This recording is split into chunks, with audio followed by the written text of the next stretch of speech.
27-volt super battery. Ah!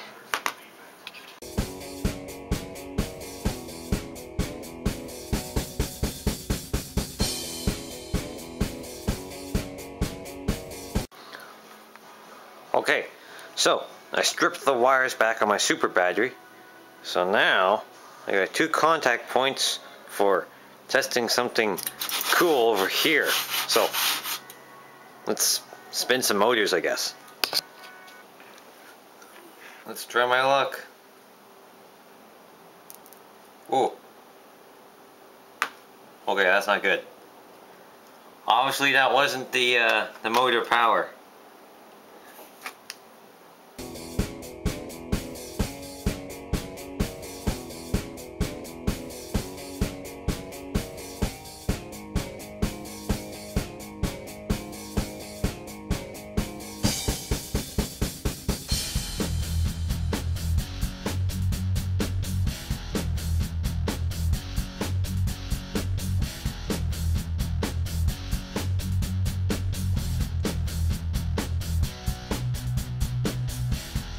Well, it seems I can't find the positive and negative leads on the on this motor assembly. You can see the copper coil, so it has to be a motor. But I don't quite really know which one's positive and which one's negative. All I've been able to do is make a lot of sparks and make my super battery smoke up a little bit, which isn't really too encouraging. But I guess I'll move on to the other motor, that one. Because this one's kind of cool. I actually know where the positive and negatives are. So I'll get to that.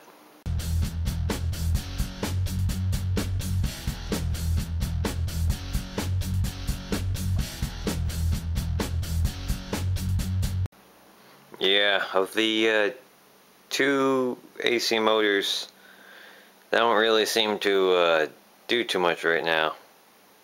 So I'm thinking I should stop with the motor thing and just continue on with what I do best and take things apart.